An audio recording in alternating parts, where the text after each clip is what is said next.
Friends, welcome back to people's academy. നമ്മളിന്ന് പഠിക്കാൻ പോകുന്നത് അടുത്ത ASM എക്സാമിന് വേണ്ടി തയ്യാറെടുക്കുന്നവർക്ക് വേണ്ടി രണ്ടാം സ്റ്റേജിലേക്ക് തയ്യാറെടുക്കുന്നവർക്ക് വേണ്ടിയുള്ള ക്ലാസ് ആണ്.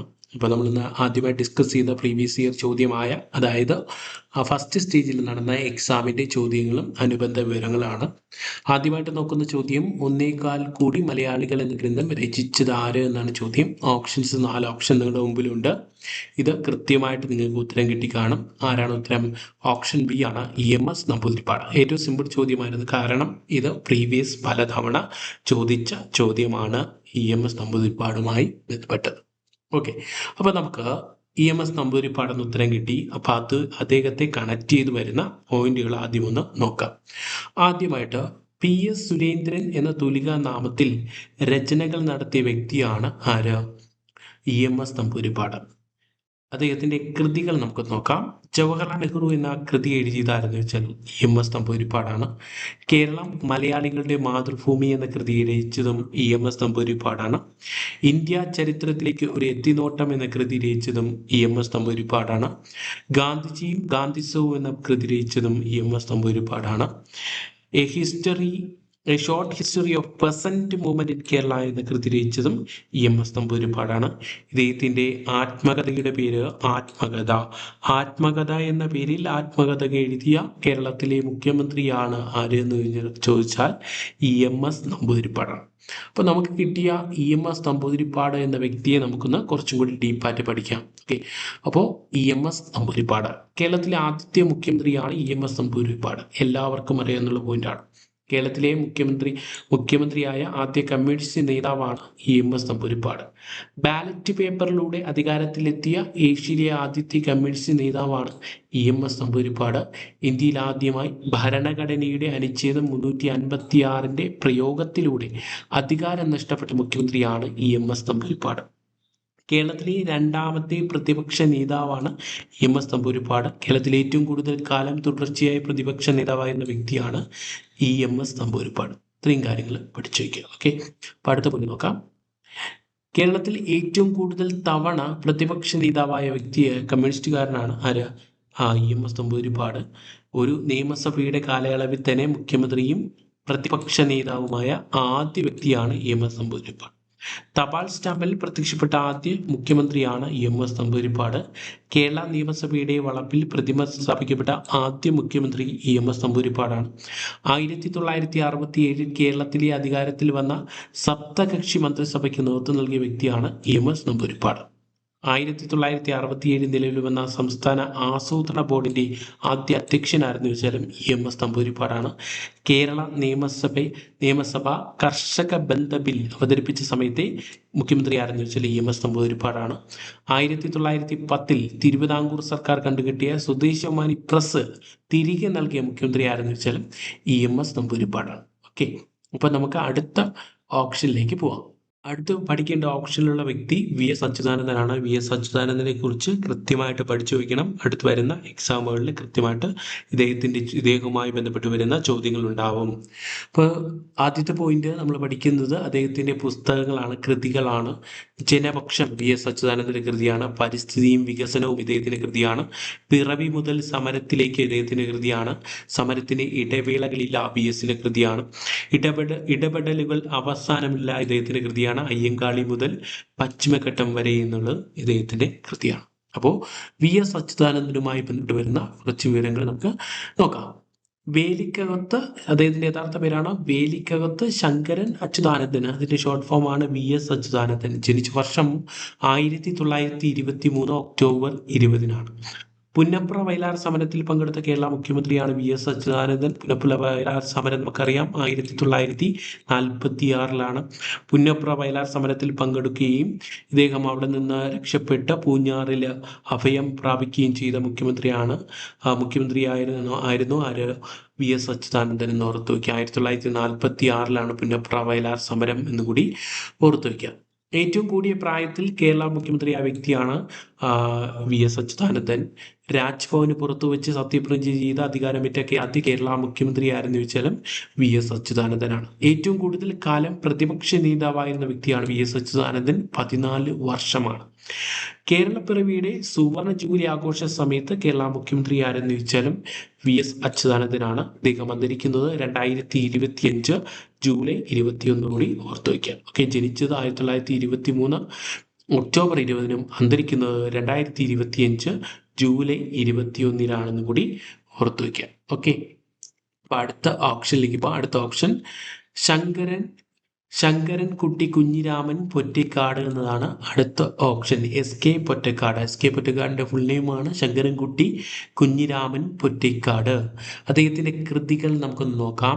നേപ്പാൾ യാത്ര, കാപ്പിരികളുടെ നാട്ടിൽ, സിംഹഭൂമി, Nile diary, London notebook, Indonesian diary, പാതിര സൂര്യന്റെ നാട്ടിൽ, ബൊഹീമിയൻ ചിത്രങ്ങൾ, ബാൽദ്വീപ്. ക്ലിയർ? അദ്ദേഹവുമായി ബന്ധപ്പെട്ട് വരുന്ന അടുത്ത കുറച്ച് വിവരങ്ങളൂടെ നോക്കാം. അദ്ദേഹത്തിൻ്റെ ആത്മകഥയാണ് ഏതാ? എൻ്റെ വഴിയമ്പലങ്ങൾ. ഇദ്ദേഹത്തിന് അവാർഡുകൾ കിട്ടിയിട്ടുണ്ട്, കുറച്ച് അവാർഡുകൾ. മദിരാശി സർക്കാർ പുരസ്കാരം ഇദ്ദേഹത്തിന് ലഭിച്ചിട്ടുണ്ട്. ഏത് കൃതിക്ക് എന്ന് ചോദിച്ചാൽ വിഷകന്യക. കേരള സാഹിത്യ അക്കാദമി അവാർഡ് ലഭിച്ചിട്ടുണ്ട് 1962 ഒരു തെരുവിൻ്റെ കഥ. SK പൊറ്റേക്കാടിന് ഒരു തെരുവിൻ്റെ കഥ, അദ്ദേഹത്തിന്റെ കൃതി 1962 കേരള സാഹിത്യ അക്കാദമി അവാർഡ് ലഭിച്ചു. അടുത്ത കേന്ദ്ര സാഹിത്യ അക്കാദമി അവാർഡ് 1973 ലഭിച്ചു. ഒരു കൃതി ഒരു ദേശത്തിന്റെ കഥ. അടുത്ത സാഹിത്യ പ്രവർത്തക സഹകരണ സംഘം അവാർഡ് 1977 ലഭിക്കുന്നു. ഏറ്റവും പ്രധാനപ്പെട്ട പോയിന്റ്, ജ്ഞാനപീഠ പുരസ്കാരം 1980 SK പൊറ്റേക്കാടിന് ലഭിക്കും. ഓക്കെ, അടുത്ത ഓപ്ഷനിലുള്ള വ്യക്തിയാണ് ഉറൂബ് എന്ന തുല്യനാമത്തിൽ അറിയപ്പെടുന്ന PC കുട്ടിക്കൃഷ്ണൻ. ഓപ്ഷൻ ഉറൂബായിരുന്നു. അപ്പോൾ ഉറൂബ് എന്ന തുല്യനാമത്തിൽ അറിയപ്പെടുന്ന വ്യക്തി ആരെന്ന് വെച്ചാൽ PC കുട്ടിക്കൃഷ്ണൻ. മലയാള ഭാഗത്ത് നിന്ന് ചോദിക്കാൻ സാധ്യതയുള്ള ചോദ്യത്തിൽ വരുന്നതാണ് തൂലികനാമവുമായി ബന്ധപ്പെട്ട്. അദ്ദേഹത്തിന്റെ പ്രധാന കൃതികൾ രണ്ടും തന്നെ നോക്കാം. ആമിന 1948 എഴുതിയ ആമിന, കുഞ്ഞമ്മയും കൂട്ടുകാരും 1952 എഴുതി, ഉമ്മാച്ചു 1954 പുറത്തിറങ്ങി. അടുത്ത മിണ്ടാപ്പെണ്ണ് 1958. അടുത്ത സുന്ദരികളും സുന്ദരന്മാരും 1958. ഈ സുന്ദരികളും സുന്ദരന്മാരിലെ കഥാപാത്രങ്ങളുടെ ജസ്റ്റ് നോക്കി വെച്ചിരിക്കുക. വിശ്വനാഥൻ, കുഞ്ഞിരാമൻ, രാധ, ഗോപാലകൃഷ്ണൻ, സുലൈമാൻ, രാമൻ മാസ്റ്റർ, വേൽമ്മ, ശാന്ത, കാർത്തികേയൻ, ഹസൻ. ഒന്നും കൂടി കഥാപാത്രങ്ങൾ ഓർത്തു വയ്ക്കാം. വിശ്വനാഥൻ, കുഞ്ഞിരാമൻ, രാധ, ഗോപാലകൃഷ്ണൻ, സുലൈമാൻ, രാമൻ മാസ്റ്റർ, വേലുമ്മാൻ, ശാന്ത, കാർത്തികേയൻ, ഹസൻ തുടങ്ങിയവർ സുന്ദരികളും സുന്ദരന്മാരും എന്ന കൃതിയിലെ കഥാപാത്രങ്ങളാണെന്ന് ഓർത്തു വയ്ക്കാം. ഓക്കെ, അടുത്ത നമുക്ക് ചോദ്യത്തിലേക്ക് പോവാം. അടുത്ത ചോദ്യം എന്ന് പറയുന്നത്, രണ്ടാമത്തെ ചോദ്യം, ശുദ്ധി പ്രസ്ഥാനം ഏത് പരിഷ്കരണ പ്രസ്ഥാനവുമായി ബന്ധപ്പെട്ടതാണ് എന്നാണ് ചോദ്യം. 4 ഓപ്ഷൻ നമുക്ക് തന്നിട്ടുണ്ടായിരുന്നു. 3 സമാജവുമായി ബന്ധപ്പെട്ട് വരുന്ന, 1 പ്രസ്ഥാനം എന്ന് പറഞ്ഞാണ് വന്നത്. ഓക്കെ, അപ്പോൾ ഇതിൻ്റെ ഉത്തരം എന്താണ്? ശുദ്ധി പ്രസ്ഥാനം ഏത് പരിഷ്കരണ പ്രസ്ഥാനവുമായി ബന്ധപ്പെട്ടതാണ് എന്ന് ചോദിച്ചാൽ ഓപ്ഷൻ A ആണ് ഉത്തരം, ആര്യ സമാജം. ഓക്കെ, അഹിന്ദുക്കളെ ഹിന്ദുമതത്തിലേക്ക് പരിവർത്തനം ചെയ്യുന്നതിന് വേണ്ടി ദയാനന്ദ സരസ്വതി സ്ഥാപിച്ച സംഘടനയാണ് ശുദ്ധി പ്രസ്ഥാനം. അപ്പോൾ എന്താണ് ശുദ്ധി പ്രസ്ഥാനം എന്ന് കിട്ടി. അഹിന്ദുക്കളെ ഹിന്ദുമതത്തിലേക്ക് പരിവർത്തനം ചെയ്യുന്നതിന് വേണ്ടി ദയാനന്ദ സരസ്വതി സ്ഥാപിച്ച സംഘടനയാണ് ശുദ്ധി പ്രസ്ഥാനം. അപ്പോൾ ഇനി നമുക്ക് ആര്യ സമാജവുമായി ബന്ധപ്പെട്ട് വരുന്ന വിവരങ്ങൾ ജസ്റ്റ് ഒന്ന് നോക്കാം. ആര്യ സമാജം സ്ഥാപിക്കപ്പെട്ട വർഷം 1875 ആര്യ സമാജ സ്ഥാപകൻ സ്വാമി ദയാനന്ദ സരസ്വതി.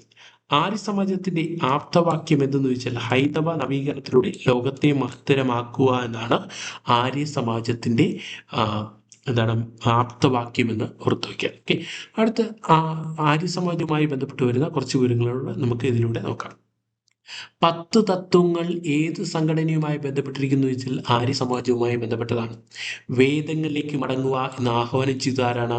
സ്വാമി ദയാനന്ദ സരസ്വതിയാണ്.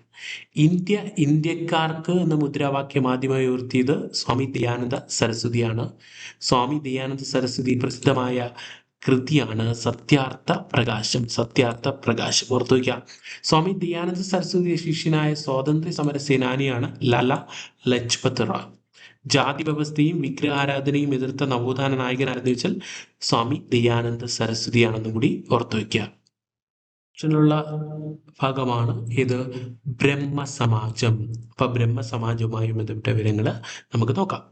ബ്രഹ്മസമാജത്തിന്റെ സ്ഥാപകൻ ആരായിരുന്നു വെച്ചാൽ രാജാറാം മോഹൻ റോയ്.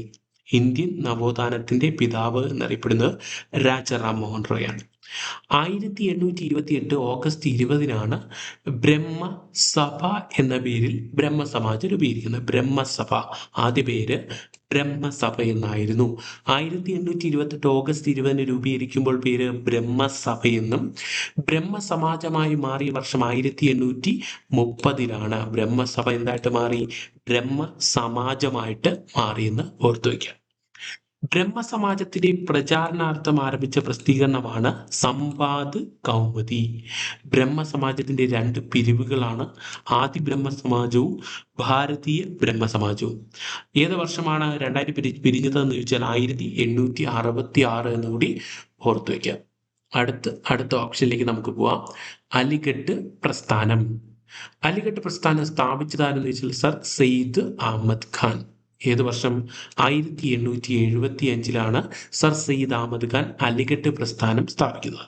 സർ സെയ്ദ് അഹമ്മദ് ഖാൻ അലിഘട്ടിൽ മുഹമ്മദൻ ആംഗ്ലോ ഓറിയന്റൽ കോളേജ് സ്ഥാപിച്ച വർഷം 1877. Mohammedan Anglo Oriental college Aligarh Muslim സർവകലാശാലയായി മാറിയ വർഷം 1920. അടുത്ത് അലിഘട്ട് മുസ്ലിം സർവകലാശാല ഇപ്പോൾ സ്ഥിതി ചെയ്യുന്നത് ഏത് സംസ്ഥാനത്ത് ചോദിച്ചാൽ ഉത്തർപ്രദേശിലാണ്. ഹിന്ദുവും മുസ്ലിമും ഇന്ത്യയുടെ 2 കണ്ണുകളാണെന്ന് അഭിപ്രായപ്പെട്ട വ്യക്തിയാണ് സർ സെയ്ദ് അഹമ്മദ് ഖാൻ എന്നും കൂടി ഓർത്തു വയ്ക്കുക. ഓക്കെ, ഇനി അടുത്തൊരു ഓപ്ഷനാണ് സമത്വ സമാജം. നമ്മൾ പഠിച്ച 3 ഓപ്ഷനും ദേശീയ പ്രസ്ഥാനങ്ങളാണെന്ന് ഓർത്തു വയ്ക്കുക. ഇനി വരുന്നത് കേരളത്തിലെ സാമൂഹിക പ്രസ്ഥാനങ്ങളിൽ ഒരു സ്ഥാനം വഹിച്ച സംഘടനയാണ് ഇത് സമത്വ സമാജം എന്ന് പറയുന്നത്. കേരള സാമൂഹ്യ പരിഷ്കരണങ്ങൾക്ക് തുടക്കം കുറിച്ച നവോത്ഥാന പ്രസ്ഥാനം എന്ന് വെച്ചാൽ സമത്വ സമാജമാണ്. സമത്വ സമാജം സ്ഥാപിക്കപ്പെട്ട വ്യക്തിയാണ് വൈകുണ്ഠ സ്വാമികൾ. സ്ഥാപിച്ച വർഷം ചോദിച്ചാൽ 1836. സ്ഥാപിച്ച സ്ഥലം ചോദിച്ചാൽ ശുചീന്ദ്രം, കന്യാകുമാരി.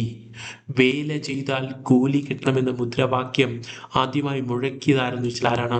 വൈകുണ്ഠ സ്വാമികളാണ്. ഓർത്തു വയ്ക്കുക. സമപന്തി ഭോജനം സംഘടിപ്പിച്ചതാരെന്ന് വെച്ചാൽ വൈകുണ്ഠ സ്വാമികളാണെന്ന് ഓർത്തു വയ്ക്കുക. ഓക്കെ, അപ്പോൾ ഇത്തരം കാര്യങ്ങൾ ശ്രദ്ധിക്കുക.